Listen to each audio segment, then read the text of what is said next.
एक माँ की जिंदगी। रात के 2 बज रहे थे। पूरे घर में अंधेरा था, लेकिन जमुना माँ की आंख अचानक खुल गई। उन्हें तेज प्यास लगी थी। उन्होंने पास में रखा पानी का जग उठाया, लेकिन वो खाली था। हल्की आवाज में खुद से ही बुदबुदाई, लगता है बहू आज पानी का जग भरना भूल गई।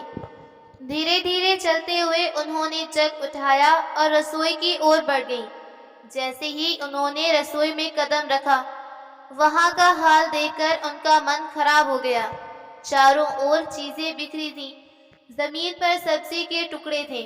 हर तरफ गंदगी थी, जैसे दिन भर काम के बाद किसी ने सफाई करना जरूरी नहीं समझा। जमुना माँ ने गहरी सांस ली और खुद से कहा, अब तो ये रोज की बात हो गई। रसोई की दुर्गंध से उन्हें घुटन महसूस हुई, लेकिन फिर भी उन्होंने खुद को संभाला। पहले ग्लास में पानी भरा और हल्के हल्के घूंट भरने लगी। फिर अचानक उनकी नजर सिंक में पड़े बर्तनों पर पड़ी। बर्तनों में झूठा खाना था, जिससे तेज बदबू आ रही थी। एक पल के लिए सोचा कि छोड़ दें, लेकिन फिर उनके अंदर की माँ जाग उठी। सुबह अगर बहू उठकर देखेगी तो ताने ही मारेगी। इससे अच्छा अभी साफ कर दूं। ठंडे पानी से हाथ कांपने लगे, लेकिन उन्होंने सफाई करनी जारी रखी। एक एक करके सब बर्तन धो दिए। उन्होंने अपनी कमर सीधी की और गहरी सांस ली। थकावट उनके चेहरे पर साफ झलक रही थी, लेकिन मन को थोड़ा सुकून मिला कि कम से कम रसोई अब साफ हो गई। अब उनके पैर कांपने लगे थे। उम्र के इस पड़ाव पर इतनी देर खड़े रहना उनके लिए आसान नहीं। पानी का जग भरा और धीरे धीरे कमरे की ओर बढ़ने लगी। क्या एक माँ का जीवन सिर्फ दूसरों के लिए होता है? क्या कोई मेरे बारे में भी सोचेगा? कमरे में जाकर उन्होंने बिस्तर पर लेटने की कोशिश की, लेकिन नींद कोसों दूर थी। आंसू आंखों से बहने लगे, लेकिन उन्होंने खुद को संभाल लिया और सोचने लगी, सुबह होगी तो फिर वही सब शुरू होगा। वही ताने, वही अनदेखी। सुबह की हल्की रोशनी कमरे में फैल रही थी। जमुना माँ रात की थकान के कारण अभी उठी नहीं थी कि बहू सविता कमरे में आई। उसका चेहरा गुस्से से तमतमा रहा था। उसने तीखे स्वर में कहा, माँ जी, आपको जरा भी शर्म नहीं आई? इतनी देर जाएंगी तो मैं सोचा भी नहीं था। जमुना माँ उसकी बातें सुनकर हैरानी से उसे देखने लगी। अब क्या कर दिया मैंने? उन्होंने धीरे से पूछा। सविता ने हाथ कमर पर रखकर तंज से कहा, आप काम ही ऐसे करती हैं, नहीं तो मुझे कोई शौक नहीं कि सुबह सुबह आपके कमरे में आऊं। देखो माँ जी, मैं साफ साफ पूछ रही हूँ, मुझे घुमा फिराकर बातें करने की आदत नहीं। जमुना माँ कुछ कहने ही वाली थी कि तभी सविता बीच में बोली, आप रात को रसोई में गई थी, पहले ये बताओ। जमुना माँ ने सिर हिलाते हुए कहा, हाँ, मुझे प्यास लगी थी और जग में पानी नहीं था, इसलिए। उनकी बात अभी पूरी भी नहीं हुई थी कि सविता जोर जोर से चिल्लाने लगी, रोहित के पापा, जल्दी आओ, देखो तुम्हारी माँ के लक्षण। और निशा, तू भी आ। सविता को इस तरह चिल्लाते देख जमुना माँ घबरा गई। वो घबराई आवाज में बोली, बहू, ऐसा क्या कर दिया जो तुम बुला रही हो सबको? सविता गुस्से से आंखें घुमा कर बोली, आने दो पहले सबको, फिर आपको खुद पता चल जाएगा। सविता की आंखें तेज सुनकर उसका पति नरेश और उसकी देवरानी निशा अपने पति महेश के साथ तुरंत जमुना माँ के कमरे में आए। नरेश ने अंदर आते ही गुस्से से कहा, क्या हुआ? सुबह सुबह शोर क्यों मचा रही हो? महेश भी हैरानी से सविता की तरफ देखते हुए बोला, हाँ भाभी, बताइए तो सही, माँ के कमरे में क्यों बुलाया?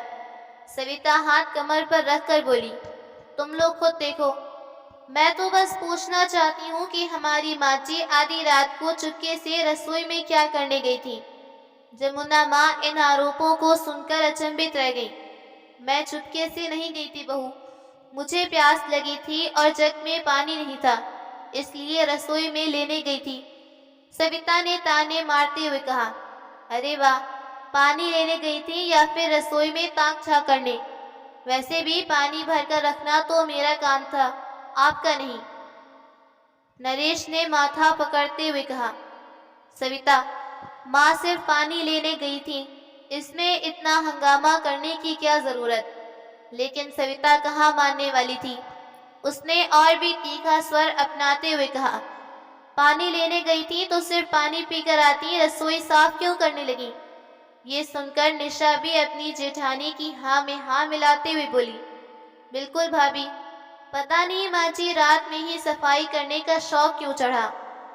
महेश, जो अब तक चुप था, झुंझला कर बोला, अरे भाभी, इसमें इतना गुस्सा करने की क्या जरूरत है। माँ ने कुछ बर्तन धो दिए तो क्या गलत किया। सविता ने गुस्से से तड़प कर कहा, अगर सफाई इतनी ही अच्छी लगती है तो पूरे दिन हाथ में झाड़ू पोछा पकड़े रखा करें, लेकिन नहीं, रसोई में ताक झाक ना करें। जमुना माँ अपने ही बच्चों और बहुओं को इस तरह व्यवहार से टूट गई थी। उन्होंने खुद को संभालते हुए कहा, मैंने कोई गलत काम नहीं किया बहू, बस गंदगी देखकर रहा नहीं गया इसलिए बर्तन साफ कर दिए। लेकिन सविता और निशा दोनों अपनी जिद पर अड़ी थी। वे अपनी सास की किसी भी सफाई को सुनने को तैयार नहीं। महेश और नरेश एक दूसरे को देखते रहे। जमुना माँ की आंखों में दर्द साफ झलक रहा था। वे सोचने लगी, क्या सच में मैं इस घर में सिर्फ एक नौकरानी बनकर रह गई हूँ, जहाँ मेरे हर काम को शक की नजर से देखा जाता है। सविता अभी चुप कहाँ रहने वाली थी। उसने और ऊंची आवाज में चिल्लाते हुए कहा, सफाई की बात तो ठीक है, लेकिन मेरी रसोई में 2000 रुपए रखे थे, वो भी इन्होंने साफ कर दिए। अगर पैसे चाहिए थे तो मांग लेती, चोरी क्यों की। सविता की इस बात ने जैसे पूरे माहौल को और जहरीला बना दिया। घर में छोटे बच्चे हैं, वो क्या सीखेंगे। माँ, तो सच में तंग आ गई हूँ आपकी इन हरकतों से। उन्होंने एक हिराकत भरी नजर से अपनी सास को देखने लगी। जमुना माँ की आंखें इस अपमान को सह नहीं पाईं। उनके आंसू बह निकले। उन्होंने कांपते होठों से कहा, बहू, इतना बड़ा इल्जाम लगाने से पहले जरा सोच तो लिया होता। मैं पैसे क्या लूंगी, मुझे क्या करना है पैसों का। महेश, जो अब तक चुप था, झुंझला कर बोला, अरे माँ, अगर पैसे लिए हैं तो साफ साफ बोलो ना, क्यों सुबह सुबह तमाशा लगा कर रखा है। जमुना माँ की आंखें चौड़ी हो गईं। उसका अपना बेटा, जिस बेटे को पालने के लिए उसने अपनी जिंदगी खपा दी, आज वही उस पर चोरी का इल्जाम लगा रहा था। इतने में निशा भी बोल पड़ी, माँ जी, वैसे ये सब ठीक नहीं, आपको ऐसा नहीं करना चाहिए था। जमुना माँ की आंखों से आंसू लगातार बहे जा रहे थे। उन्होंने उम्मीद भरी नजर से अपने बड़े बेटे की ओर देखा, लेकिन नरेश चुपचाप खड़ा रहा। उसकी आंखों में अपनी माँ के लिए ना तो कोई प्यार और ना ही सहानुभूति थी। सविता ने गुस्से में एक लंबी सांस ली और तंज कसते हुए बोली, अब इस तरह रोने धोने से क्या होगा माँ जी। वैसे भी इस घर में रहकर आपको खाने पीने की कोई कमी नहीं, फिर भी लालच नहीं जाता। महेश ने भी सिर हिलाते हुए कहा, ये सब सुनकर बहुत अफसोस हो रहा है। माँ, आपसे ये उम्मीद नहीं थी। अब तो आप सच बोल ही दीजिए। जमुना माँ का दिल जैसे अंदर से टूट चुका था। उन्होंने कांपते हाथों से अपनी साड़ी का पल्लू ठीक किया। नरेश बेटा, क्या तू भी यही सोचता है कि मैंने पैसे लिए। नरेश ने एक पल को अपनी माँ की तरफ देखा, फिर नजरें फेर ली। माँ, अगर तुमने नहीं लिए तो फिर पैसे गए कहाँ। घर में कोई बाहर का आदमी आता नहीं। ये शब्द सुनते ही जमुना माँ को चक्कर सा गया। उनका सिर घूमने लगा। अब इस घर में जन्मे, इसी घर में अपने जीवन बिताने वाले बेटों को आज उन पर विश्वास नहीं। अगर तुम सब यही सोचते हो तो ठीक है। अब इससे ज्यादा मैं खुद को निर्दोष साबित करने के लिए कुछ नहीं कहूंगी। सविता ने मुंह बिचकाते हुए कहा, देख लिया, जब झूठ पकड़ा गया तो सफाई देना ही बंद कर दिया। चलो भी, बस करो। इतना कहकर वो गुस्से में पैर पटकते हुए कमरे से निकल गई। वापस अपने अपने कमरों में सब चले गए। जमुना माँ अपनी जगह पर बैठी रही। उनकी सूनी आंखों से बहते आंसू तकिए में समा गए। उनके मन में बस एक ही सवाल घूम रहा था, क्या सच में अब मेरा कोई नहीं बचा? जमुना माँ को वो दिन याद आने लगा जब उनका घर खुशियों से भरा था और उनके पति गंगाराम जी बार बार दरवाजे पर आकर झांक रहे थे। जमुना, अब और कितना समय लगाओगी? जल्दी चलो, कहीं देर ना हो जाए।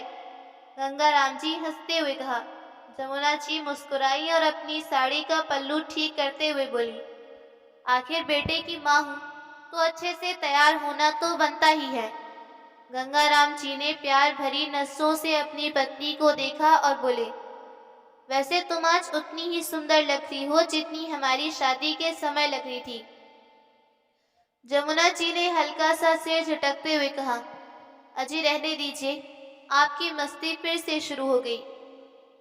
गंगाराम जी ने आगे बढ़कर उनका हाथ अपने हाथ में लिया और प्यार से बोले, मस्ती नहीं जमुना, सच कह रहा हूँ। तुम जैसी पत्नी पाकर मैं सच में बहुत खुश हूँ। उस दिन पूरे घर में खुशी का माहौल था। उनके बेटे नरेश की शादी थी। पूरा परिवार हंसी मजाक में डूबा था। बहू के स्वागत के लिए उन्होंने बहुत तैयारियां की थी ताकि बहू को कोई दिक्कत ना हो। सविता जब पहली बार दुल्हन बनकर घर आई थी तब जमुना माँ ने उसे कितने प्यार से गले लगाया था और कहा था, बेटा ये तुम्हारा घर, कोई ज़रूरत हो तो बता देना। लेकिन आज वही सविता उन पर चोरी का इल्ज़ाम लगा रही थी। उनके अपने बेटे सफाई को अनसुना कर रहे थे। यादों का ये सिलसिला इतना गहरा था कि जमुना माँ की आंखों से आंसू बह निकले। काश आज आप होते तो मुझे यूं अपनों के बीच पराया होने का एहसास न होता। जमुना माँ अभी भी अपने ख्यालों में खोई हुई थी, बीते दिनों की यादों में डूबी हुई। नजर उठाकर देखा तो निशा कमरे में आई और बिना कुछ कहे पास की टेबल पर चाय रख दी। हल्की आवाज में बोली, माँ जी आपकी चाय है, पी लीजिए। जमुना माँ ने धीरे से सिर हिलाया और चाय की ओर देखा। कब से हल्की भाप उठ रही थी। उन्होंने फिर नजरें उठाकर निशा से पूछा, बेटा बिस्कुट नहीं है क्या? लेकिन जब उन्होंने पलट कर देखा तो निशा वहां से जा चुकी थी। जमुना माँ ने गहरी सांस ली और चाय का कप हाथ में उठाया। हल्का सा घूंट लिया लेकिन बिना चीनी की फीकी सी चाय उनके गले से ना उतरी। अब तो इतना भी मायके नहीं रखता कि माँ क्या खा पी रही हैं। पहले जब उनके पति गंगाराम जी थे तो उनके साथ सुबह की चाय का मजा अलग था। जमुना, जब तक तो मेरे साथ बैठकर चाय नहीं पीती मुझे मजा नहीं आता। लेकिन आज अकेली बैठी जमुना माँ के लिए वो चाय जहर के घूंट के बराबर थे। कमरे के कोने में एक पुराना डिब्बा रखा था। उन्होंने उसे उठाया और चारपाई पर रख दिया। डिब्बे पर हल्की धूल जमा थी। उन्होंने उसे साफ किया और कांपते हाथों से ढक्कन खोला। डिब्बे के अंदर कुछ पुरानी चीजें थीं। गंगाराम जी की घड़ी, उनका पुराना चश्मा, कुछ पुराने खत और कुछ सिक्के जो गंगाराम जी हमेशा अपने पास रखते थे, जैसे वे अब भी उनकी यादों से जुड़ी हुई थी। देखो अब तुम्हारी जमुना कितनी अकेली हो गई है, उन्होंने धीरे से कहा और फिर चारपाई पर बैठ गई। दोपहर के 2 बज रहे थे। ना तो कोई खाने के लिए पूछने आया और ना ही बेटों ने माँ के कमरे में झांकने की जरूरत समझी। जमुना माँ ने कुछ देर तक इंतजार किया लेकिन जब कोई नहीं आया तो वो खुद उठकर ना चाहते हुए भी बहू सविता के पास चली गई। सविता उस समय अपने 5 साल के बेटे रोहित को हलवा खिला रही थी। बहू, बहुत तेज भूख लगी है, अगर कुछ बनाया है तो दे दो। इतना कहना था कि सविता ने उनकी ओर घूर कर देखा और गुस्से में बोली, माँ जी हलवा देखा नहीं कि आपको भूख लग गई, अभी तो मैं अपने बेटे को खिला रही हूँ। फिर वो जल्दी से रोहित का मुंह पोंछकर उठी और रसोई में चली गई। कुछ ही देर बाद वो एक छोटे कटोरे में थोड़ा सा हलवा लाकर जमुना माँ की ओर बढ़ाते हुए ताने भरी लहजे में बोली, ये लो खा लो, नहीं तो मेरे बेटे को नजर लग जाएगी। जमुना माँ ने धीरे से कटोरा लिया और बिना कुछ कहे अपने कमरे में आ गई। जमुना माँ ने पहला निवाला मुंह में रखा, लेकिन हलवे का स्वाद उनके गले में अटक गया। हलवा जला हुआ था। ये जलन सिर्फ जुबान पर नहीं बल्कि उनके दिल में भी महसूस हो रही थी। लेकिन भूख इतनी तेज थी कि जलने का स्वाद भी उन्होंने नजरअंदाज कर दिया। धीरे से नजरें उठाई, कमरे की दीवारों को देखा और ठंडी सांस ली, और फिर स्मृतियों का एक सैलाब उमड़ पड़ा। उन्होंने अपने जीवन के उन पुराने दिनों को याद किया जब वो अपने पति और बेटों के साथ बैठकर प्यार से हंसते गाते हलवा खाती। वही पुराना आंगन, हलवे की मीठी खुशबू, चूल्हे की धीमी आंच और गंगाराम जी की हंसी। अरे जमुना, आज फिर हलवा बना रही हो। रोज रोज हलवा खिला खिलाकर हमारे बेटों को बिगाड़ दोगी। गंगाराम जी ने मुस्कुराते हुए कहा, अजी, बेटों को पसंद है और आपको भी तो। फिर शिकायत किस बात की? जमुना जी ने हंसते हुए जवाब दिया। गंगाराम जी ने धीरे से पीछे से आकर उनके कंधे पर हाथ रखा और कहा, बस यही प्यार हमेशा बना रहे जमुना। हम ऐसे ही बैठकर हलवा खाएंगे, ठीक वैसे ही जैसे आज खा रहे हैं। पर किसे पता था कि वही बेटे जिनकी पसंद का ख्याल रखते हुए हर दिन हलवा बनाया जाता था, अब उन्हें पता भी नहीं कि माँ क्या खा रही हैं। एक दिन उन्हें जले हुए हलवा का कटोरा पकड़ा देंगी। जो माँ अपने बच्चों के लिए रात भर जागती थी, जो उनके पसंद नापसंद का हर पल ख्याल रखती थी, उनके बिना खाना तक नहीं खाती थी, आज वही माँ अपने बच्चों के लिए बोझ बन गई। उन्होंने कटोरा चारपाई पर रखा और खिड़की से बाहर देखने लगी। आकाश में सूरज चमक रहा था, लेकिन उनकी जिंदगी में अब कोई रोशनी नहीं थी। शाम होने को आई थी, लेकिन जमुना माँ ने सुबह से सिर्फ वही जला हुआ हलवा खाया था। उन्हें कमजोरी महसूस हो रही थी। उन्होंने इधर उधर देखा, लेकिन घर में कोई नहीं था जो उनसे पूछे कि उन्होंने खाना खाया है या नहीं। वो धीरे से चारपाई से उठी, कमर सीधी की और दीवार पर टंगे अपने छोटे से कपड़े के थैले को उतारा। उसमें कुछ सिक्के पड़े थे जो उन्होंने कभी बचा कर रखे थे।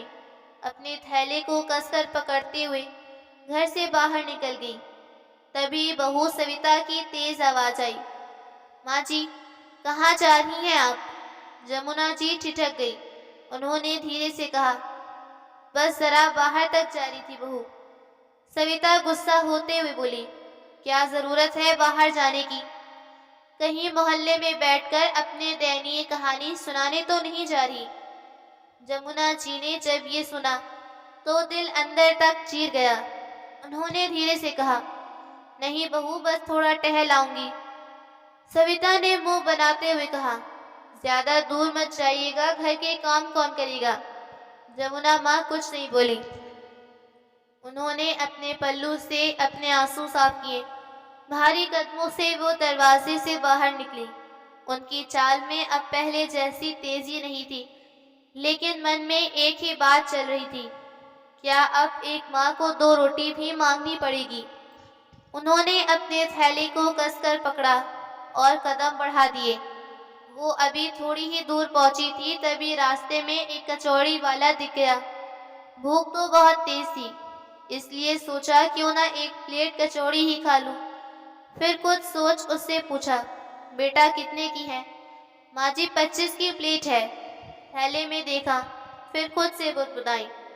उनके पास सिर्फ 20 रुपए थे, 5 रुपए कम थे। कचौड़ी वाला जमुना माँ की हालत देख बोला, कोई बात नहीं माँ जी, आप 20 ही दे देना। जमुना माँ की आंखों में एक पल के लिए उम्मीद की किरण चमकी। उन्होंने कांपते हाथों से अपने थैले में रखे 20 रुपए निकाले। गर्मा गर्म कचौड़ियाँ की खुशबुओं ने उनका भूख और बढ़ा दी। जैसे ही उन्होंने पहली कचौड़ी ली, उनके मन में पुरानी यादें ताज़ा हो गईं। अरे माँ, जरा जल्दी कचौड़ी दो, भूख लगी है। छोटे बेटे महेश की आवाज़ अब भी उनके कानों में गूंज रही थी। रसोई से घी की महक पूरे घर में फैल जाती थी। और उनके दोनों बेटे महेश और नरेश मजे से खाने बैठते। उनके पति गंगाराम जी भी हंसते हुए कहते, अरे भाग्यवान, आज तो कचौड़ियों की खुशबू से पेट भरा जा रहा है। खुशबू से पेट नहीं भरता, आओ गरम गरम खा लो। पर आज वही माँ एक गली के कोने में खड़ी बेटे बहू के घर में रहते हुए भी उसे दो निवाले नसीब नहीं थे। जैसे ही उन्होंने पहली कचौड़ी खाई, उनके गले में कुछ अटक गया। ये कचौड़ी उनके लिए सिर्फ एक खाने की चीज नहीं, बल्कि उन तमाम पुरानी यादों का किस्सा था। कचौड़ी वाला उन्हें ध्यान से देख रहा था। उसने महसूस किया कि इस बूढ़ी माँ की आंखों में नमी थी। वो हल्के से मुस्कुराया और बोला, अम्मा और चाहिए तो ले लो, पैसे की चिंता मत करना। जमुना जी ने हल्के से कहा, अरे नहीं बेटा, बहुत हो गया, भगवान तुझे सुखी रखे। कचौड़ी खाने के बाद भगवान का नाम लेकर वो उठ खड़ी हुई, पर जैसे ही उन्होंने चलना चाहा, उनके कदम लड़खड़ा गए और वो वहीं सड़क के किनारे बैठ गई। पेट तो थोड़ी देर के लिए भर गया था, लेकिन दिल में जो दर्द था वो कैसे भरता। जैसे तैसे करके वो उठी, अपने कपड़ों की सिलवटें ठीक की और अपने कांपते हाथों से अपना थैला कंधे पर टांग लिया। कदम अब भी डगमगा रहे थे, शायद पेट में कुछ जाने से या फिर उस कचौड़ी वाले की दया से, जो बिना जाने समझ गया था कि उनका दर्द बढ़ गया है। अब जमुना माँ के कदम मंदिर की ओर बढ़ गए। उनके लिए मंदिर जाना सिर्फ भगवान के दर्शन नहीं था, बल्कि कुछ पल शांति से बैठने का जरिया भी था। वहाँ कोई ताने देने वाला नहीं था। रास्ते में चलते हुए उन्होंने देखा कि सूरज धीरे से डूब रहा था।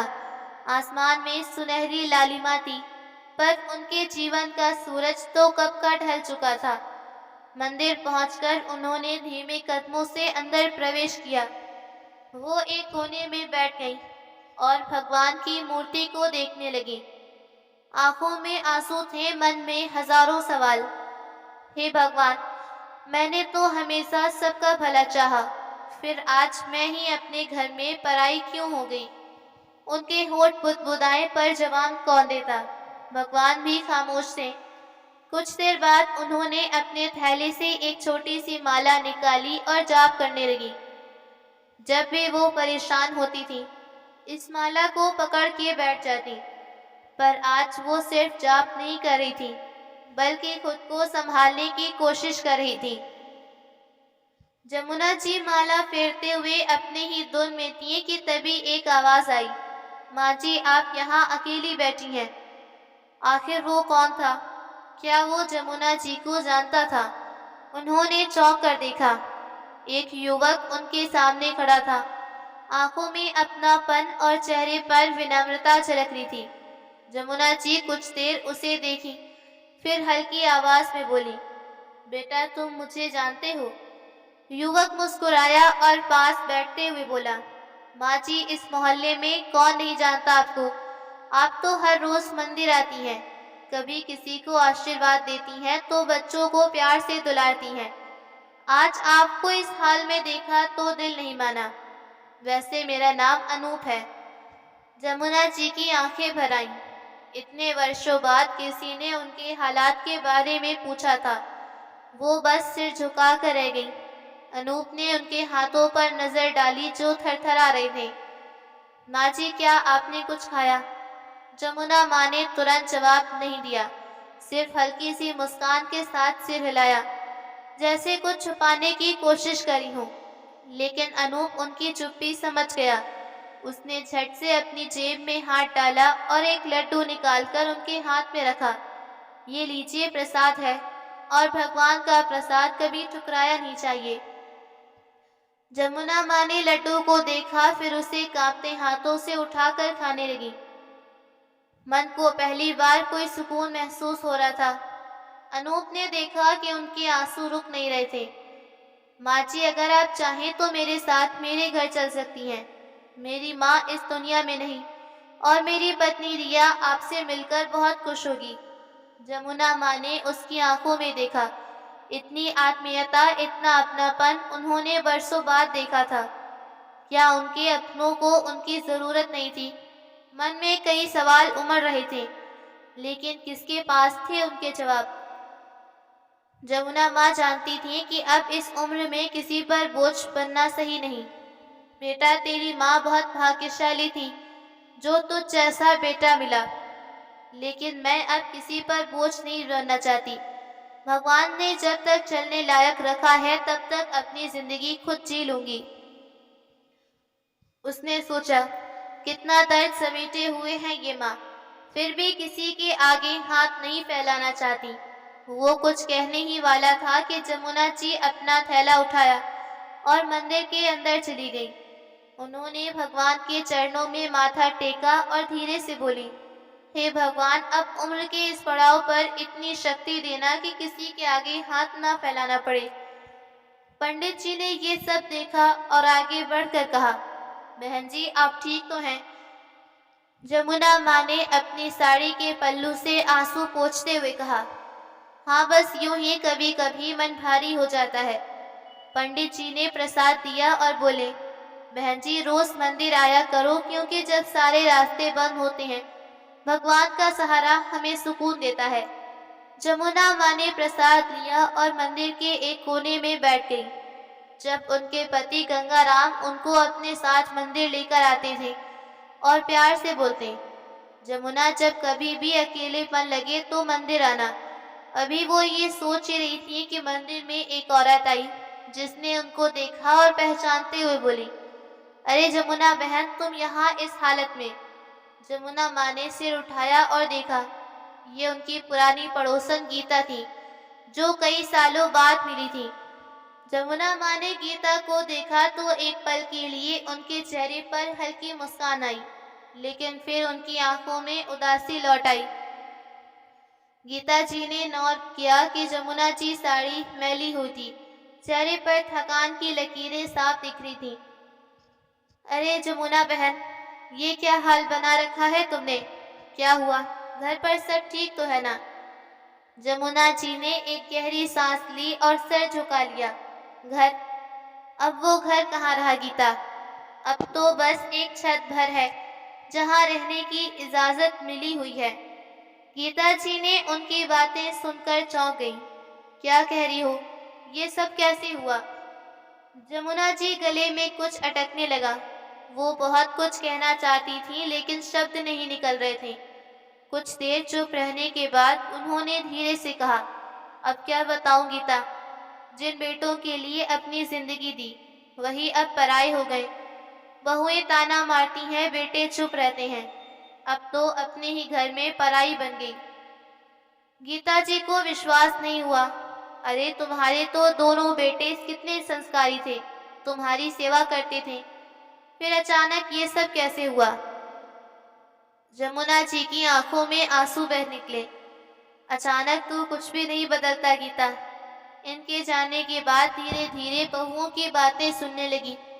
फिर माँ की जरूरत कम हुई और एक दिन ऐसा हुआ कि मैं बोझ बन गई। गीता जी की आंखें अब भी आंसू आ गए। बहन, मैंने तो सोचा था कि अब तुम्हारे बेटे तुम्हारी सेवा करे होंगे, तुम्हें आराम दे रहे होंगे। जमुना जी हल्की मुस्कान के साथ बोली, अब तो भगवान ही है जो मुझे सहारा देते हैं। जब मन बहुत भारी होता है तो यहीं आ जाती हूँ। गीता जी ने उनका हाथ थाम लिया। अगर तुम्हें कभी मेरी जरूरत हो तो बेझिझक आ जाना। जमुना बहन, मेरा घर हमेशा तुम्हारे लिए खुला है। जमुना जी ने सिर हिलाया, लेकिन मन ही मन जानती थी कि अब किसी के घर जाकर रहना उनके लिए मुमकिन नहीं था। वे बोझ नहीं बनना चाहती थी।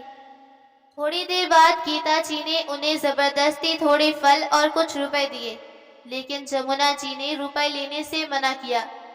नहीं गीता, अब और किसी पर निर्भर नहीं रहना चाहती। जितना है उसी में ठीक हूँ। गीता जी ने उनकी जिद देखी और जबरन उनके हाथ में फल दिए। ये तो प्रसाद समझ कर रख लो। जमुना जी की आंखें नम हो गईं। वो कुछ नहीं बोली, बस धीरे से सिर झुका लिया। अब रात होने लगी थी। जमुना जी ने सोचा कि अब घर लौट जाना चाहिए, लेकिन मन में अजीब घबराहट थी। वहां जाने का दिल कर रहा था, लेकिन और कोई ठिकाना भी तो नहीं था। भारी कदमों से वे मंदिर की सीढ़ियों से नीचे उतरने लगी। जमुना जी जब भारी कदमों से घर पहुंची, तो दरवाजे पर ही चौंक गईं। जैसे ही उन्होंने कमरे की कदम बढ़ाए, अंदर का नजारा देखकर उनकी आंखें फटी रह गईं।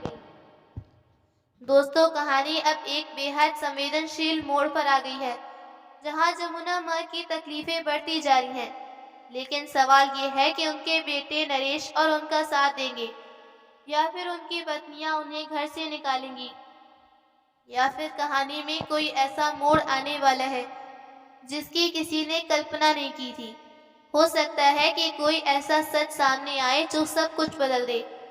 क्या आपको लगता है कि बेटों की आंखें खुलेंगी, या फिर जमुना जी को अपना अस्तित्व बचाने के लिए खुद कोई कदम उठाना पड़ेगा? इन सभी सवालों के जवाब जानने के लिए बने रहिए हमारे साथ। कहानी लंबी होने के कारण हमें इसे 2 भागों में बांटना पड़ा। कहानी जल्दी ही आएगी।